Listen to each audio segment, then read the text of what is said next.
And just like that, you're in the Slade Ham experiment. Hi, everybody. I'm Slade Ham, your host. It's good to have you here, each and every one of you. It's a good day today, Wednesday the 28th. That's when you should be listening to this episode if you are prompt. We're at the Houston Improv, one show only, tonight, 7:30 p.m. Myself, Jerry Wayne Longmire, Sam Demaris.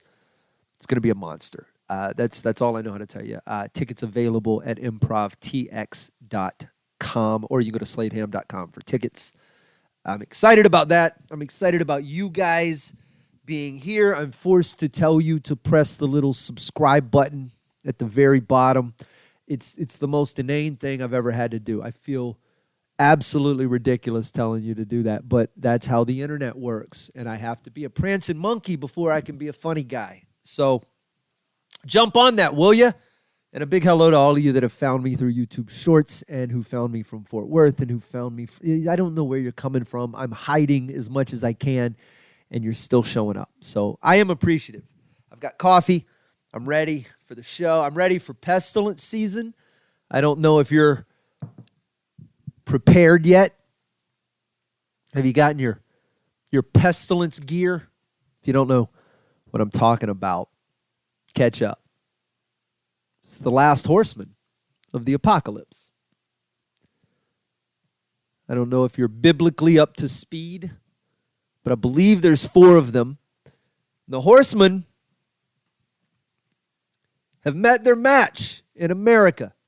I didn't realize it. I didn't realize it until just now, but we are the ultimate foe of the Horsemen of the apocalypse. Not one of them has been left standing. We'll see what happens with Pestilence. That's why I'm eager. Disease was here for what? 2 years? How long did disease last in America? Does anybody know? COVID showed up in 2020, and by 2022, we're right back to normal. I knew it was over. I knew COVID was over when they pranced monkeypox out. That's when they found something new to scare us with. Monkeypox, like one person in. They're like, within a little while, they had turned it into this giant thing. 14 people have monkeypox. 15 of those are gay. You figure out what it is, but be afraid. We're in the land of scientific advancement. We have vaccines, we have cures, we have medicines that can make the process shorter, that can expedite your healing. There are very few things we haven't beaten, yet we still try to keep ourselves afraid. Disease got its ass kicked. What's left? I mean, it's still cancer and whatever mesothelioma is, but disease is pretty much done in America. Famine had a good run. Famine was famine was probably the first horse. People been starving for forever. That's why Eve ate that apple. I don't even know. It definitely came before war. I bet the first war was fought over starvation. Famine showed up here. America is the fattest country imaginable. Like more people at this particular moment in history. I haven't done the math. I haven't looked this up. I think I'm right. Currently, more people die from overeating than from not eating enough. I think that's a sound statement. I think that's fair. 2022. I bet if you take into account heart disease and all the food-related comorbidities, is that morbidities? Morbidities, right? If comorbidities are things that would kill you in addition to the thing you have, then morbidities must be things that will kill you. right? Anyway, the point is, food-related deaths are definitely higher than than lack of food-related deaths. That's America. That's us. Famine showed up on a horse and we ate it. That's our move. We have a heart attack grill.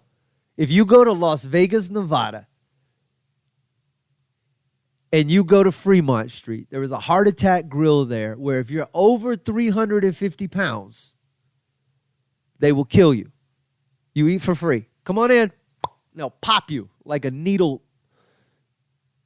in a balloon. We brag about it. It's hard to control. It's hard to control your eating. I completely sympathize with compulsive eaters. Like I don't do it like I stop myself. But like we all know I don't care if you're like compulsive. I feel you. That's a disease. But we all feel you ever found yourself just eating some stuff when you weren't even hungry? Like you're like, I know I'm not hungry. I know I shouldn't be eating this. I know I'm totally full. Why can't I stop putting this in my mouth? And I don't even just mean stoner stuff. I mean like full blown, you just regular you, and you can't stop eating. I feel like I'm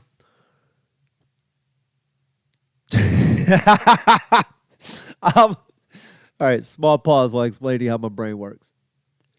I was about to say, I feel like my insides don't match my body. And then my brain was like, don't say that. That's too close to like making fun of trans people. And then my brain was like, trans fat. That's hilarious. And then I giggled. And now I just told you what happened. All right, anyway, I'm relatively certain I am above a trans fat joke.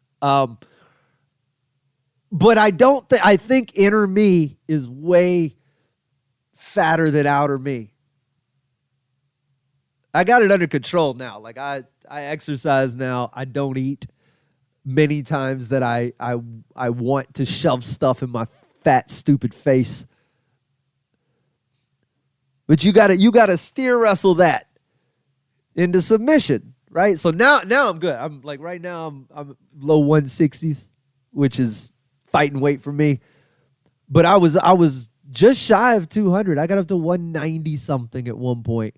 And on me, when fat shows up, it goes two places. I get like the tire gut, and then my face just bloop. I look like Charlie Brown, especially before I had the beard. That's when I was fattest. I see pictures sometimes, and I'm like, who is that dude? He looks like a bowling ball. Maybe that's exaggeration in my mind. I've certainly never been fat. But I do remember that my metabolism slowed down at some point, and it angered me.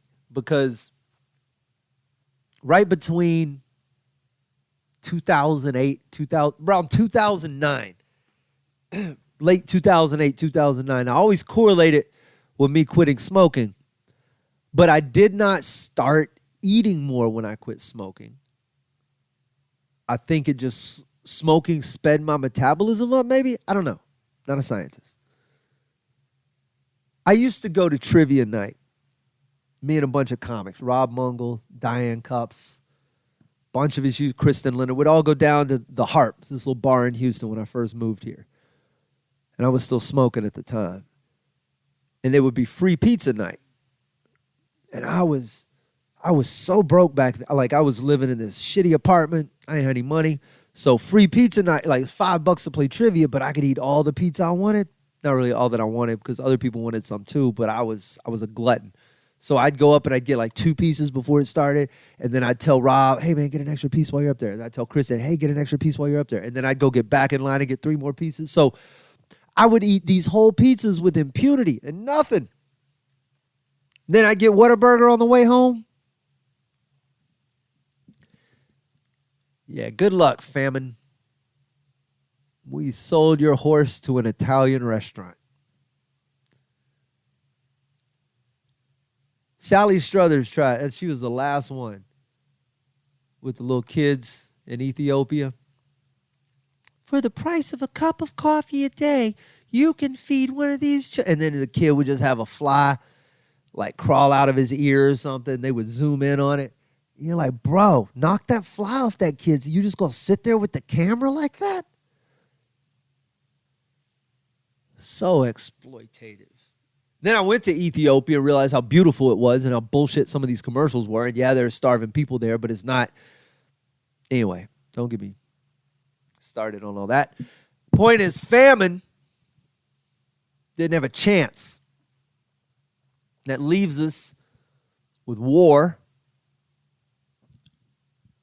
And war was fine until it got to America. War had a pretty cool job. Start some shit. Cain and Abel, the Egyptians and the Jews. Little fight here, little fight there. Tribe against tribe, maybe. Fighting for survival kind of stuff. War with poke and pride. War got to America. War didn't realize what it got itself into. War. You ever punch a meth head? I realize that's a very specifically Beaumont, Texas thing to ask you. But if you ever, I remember one time, because a meth head will just look back at you like what? And you realize you have just outpunted your coverage. I was with some friends one night back in my hometown of Beaumont. 115,000 people. You can Google Beaumont. And we were going to the Mexican restaurant in my hometown. And we pulled up. It was me, my buddy, and his girlfriend. And we pull up at this stoplight, and this dude pulls up next to us, and he looks a little wild, whatever, and he leans over, and he just gives us a middle finger. This stuff happens. You're at a major light, the light in my hometown, Dowling and Phelan, right? So I thought it was someone I knew. So right back at you, buddy. The light turns green. We pull up. This dude drops back, gets behind us, and we pull into the parking lot. And I get out of the car, and then my buddy gets out of the passenger side, and I'm not really paying attention to them because the car is pulled up next to me, and this dude has gotten out. He's big, like a pretty sizable dude, and he's got that wild look in his face, like if you've seen the eyes or you haven't seen the eyes. And he goes, "Hey man, what was that?" And I was like, "Hey bro, I really did. I tried to talk myself out of this because this dude was clearly bigger than me and clearly wired, and I have just been in this situation before." And I didn't want to go home all bloody again. So I said, "Hey, I totally thought you were somebody else. It was a total mistake. You did that. I did that. We're all good, bro." And he was like, he kind of shoves me. And you step back and you go, "Dude, this is a misunderstanding. Can I just go about my business?" And he shoves me again. And I go, "Hey," and he goes to shove me again. I just flick my cigarette out, and I reach up, and I grab this dude as hard as I could by the throat, and I shove him over the top of the car. Like, just be the aggressor in the hopes that he will realize this isn't worth it. This dude tried to talk himself out of it. Now I'm in a dangerous situation. Perhaps I should let this go. And I'm squeezing, like, hard. And this dude just comes off the back of the car and that's when I realized, I was like, oh, he doesn't have, his nerves aren't attached to his brain right now. You can't. What am I doing? I still got that scar, which I think is this eyebrow. I have a big old triangular mark from where that dude threw me headfirst onto the concrete while I was dragging him with, that's what happened when war met America. America came off the top of that car. Like, oh, war? This is fun. And war is like, oh, no, you're not supposed to like it. It's supposed to be troublesome. It's supposed to be a problem. It's supposed to only happen rarely to correct terrible things, and then maybe from here we don't do it all the time. You guys are getting a little out of, you've barely been in country for 200-something years, and we're like, yeah, we like it a lot. World War I and World War II and the Vietnam War, the Korean War, the Civil War, the Revolutionary War, whatever's going on in Afghanistan right now. We love it. Give us more. And war is just like, bro, this is, no, you don't, I'm not really this violent. Like, we're like, look at Russia. Putin riding a fucking moose through Kiev with no shirt on, which is an uncomfortable amount of nipple for a world leader to show. Look at nipple. I am crazy person taking over this part of the world. And we're just sitting on the sidelines waiting on them to drop a nuke or China to do something crazy in Taiwan or the Taliban to fire it back up or something to go weird outside of Israel. We're just right here on the edge. Let us in like a dog. We are straining like a German shepherd on a leash, trying to get in every stupid fight we can. Poor war. It's just a costume, guys. War slapped us and we said, harder, daddy. I mean, what do you do? They got people, there are Americans that voluntarily go back to war. There's guys in Afghanistan that came back and have now gone to the Ukraine to fight there. I think they were in Afghanistan first. What makes you... I understand believing that the Ukraine situation is wrong and wanting to go contribute to the liberation of a people, right? I get that. But is that the best way to contribute, to go back there? Is that really the justification? Or after seeing the world and fighting wars of your own, was suburbia just too much to take?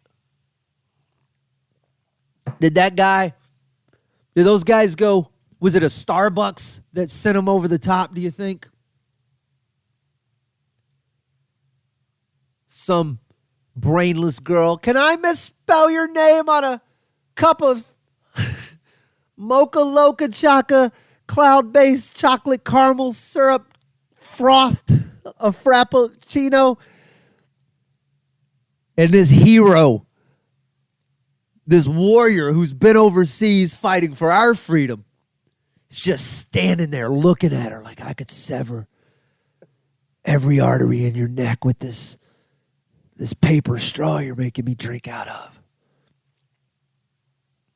How much did he have to tolerate? How long did he sit there at one coffee shop listening to Jack Johnson on the radio while some kid makes a TikTok in the corner? I'm famous. And he's just like, I crave the drums of death. Send me back. Send me anywhere. Soccer mom wife.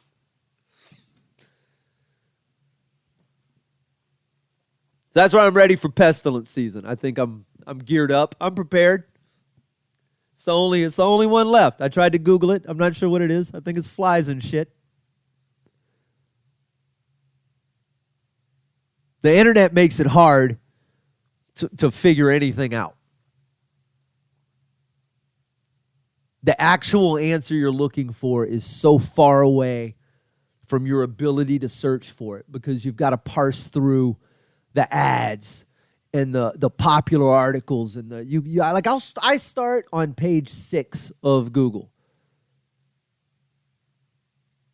Pestilence. Top 10 biblical plagues according to BuzzFeed. It's not what I'm after. I just want to know what pestilence is. The internet's designed to drive you insane. I talk about this all the time, ad nauseum. My friends hate it. We get it, Slade. You're not on the internet. But I wonder if it's not at the core of our nation's mental health issues, to be perfectly honest, that that this thing we have set up that's just designed to drill like a laser into your skull and figure out what you want and then just fuck with you about it all day long. It's not a normal way for humans to live. That's why I think some of these mass shooters, let me finish. Maybe some of them don't intend to take so many people out. But maybe they know, maybe they're so frustrated that that's where it ends up. Maybe they Googled how to kill yourself quietly and peacefully and easily. Maybe that was a Google search that they searched. And Google just wouldn't give them an ding, top 10 celebrities who killed themselves better than you. Ding, top 10 celebrities who killed themselves faster than you. And you're like, click, click. I just want an easy answer. Click, click. And they're just throwing web searches at you. Finally get to one. The easy answer for suicidal thoughts. And you go to click on it. You've exceeded your weekly limit for articles. But if you'd like to sign up and fight, you're just like, fuck it. Can I just go? I'll go to a Walmart. I'll buy a shotgun. I'll go to the school and I'll get a cop to do it. That's on you, Google. Maybe you make shit a little bit easier on people. Internet in general, hiding actual information behind. That's why when people are like, I did my own research. Shut your mouth. Saying you did your own research is like grading your own test paper. It's not real. It's a terrible ecosystem. Our ancestors did their own research. That's for sure. That was real. Like, think back to the caveman days. I always call them caveman, hunter-gatherers. You know what I mean. Those dudes on the plains with the sticks. They had to go find stuff out for themselves. Research is picking up a club and a spear, like a wooden mallet and a spear, and going, I don't know which one of these kills the mammoth better. So Uglug, you take the mallet. Yowie, you take the spear, and y'all go hunt the mammoth. And then we'd get back and we'd have tribal council, and you'll go, well, the mallet was a bad choice against the woolly mammoth, as you can see from Uglug's presentation here, which had to be given by Yowie because Uglug hit the mammoth with a mallet. So that was research. And then they go, well, from here on out, we use the spear against the mammoth. That's research. This, you Googling Dr. Phil episodes isn't research. My battery's about to die. See if we can make it to the end of the episode. You're going to need a pestilence net is what I'm afraid of. It's pestilence season. You need a pestilence net. It's going to happen. You're not going to be able to get on an airplane. You have your federally approved pestilence net. You're going to need it to board the evacuation shuttle. It's not even going to be flights soon. Just international evacuation shuttles. If you don't have your federally approved mandated pestilence net, we won't allow you on the shuttle. You're standing in line. You're like, oh my God, I didn't know about the pestilence nets. What am I going to do? Like maybe it's not everybody. And you get to the front of the line. Sir, I'm sorry you don't have your pestilence net. I can't let you on the plane.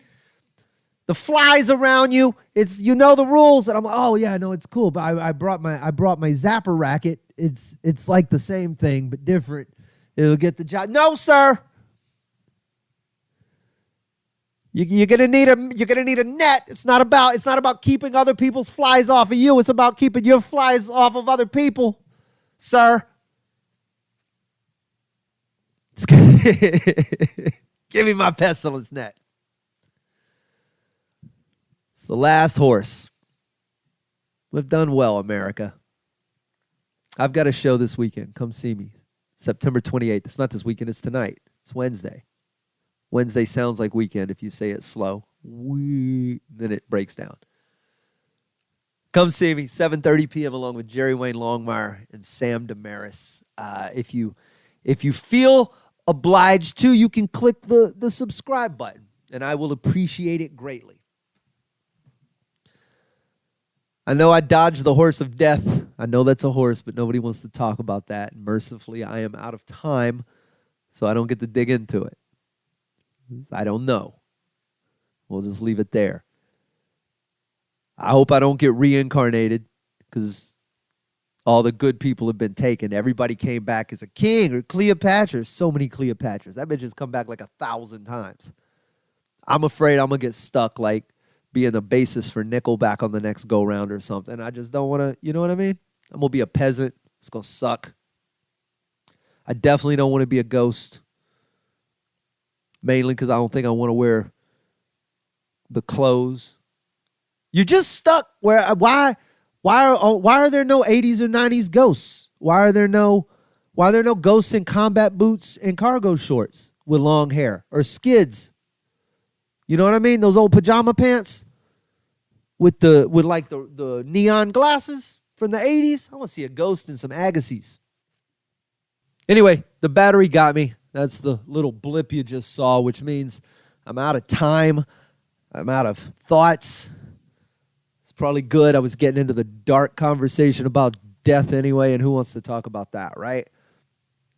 What if you're what if you're married twice and then you're all dead and then you're up there with all of them? God's not going to let you have that threesome. And then what if they got other exes too? Now it's like a fivesome. It's weird. Who gets the master bedroom? How does that work? And all dogs go to heaven? Come on, all dogs? We all know, everybody knows a childhood friend with that dog bite scar. Nah, what happened? I got bit by a dog. Now you got to go to heaven with all the dogs? That doesn't sound like heaven. You send the bad dogs to dog hell. Now dog hell terrifies me. What if you're a cat? Do cats go to... I don't know how any of this works. Anyway, tonight, Houston Improv. Do it. Click subscribe. Follow this podcast. I have a newsletter that comes out bi-weekly. Is that the right word? Bi-monthly? Bi-weekly. Every other week. Just some inspirational thoughts, actually. Some things I like to put out into the world that aren't necessarily comedy, but sort of come from inside my head about how to get things done. And I'd love for you to do that. You can go to sladeham.com. I think you get a free copy of my book, actually, if you sign up for the mailing list. So why would you not do that? I wrote a book, and it's on Amazon, and you can have a Kindle version for nothing if you just go sign up for my mailing list.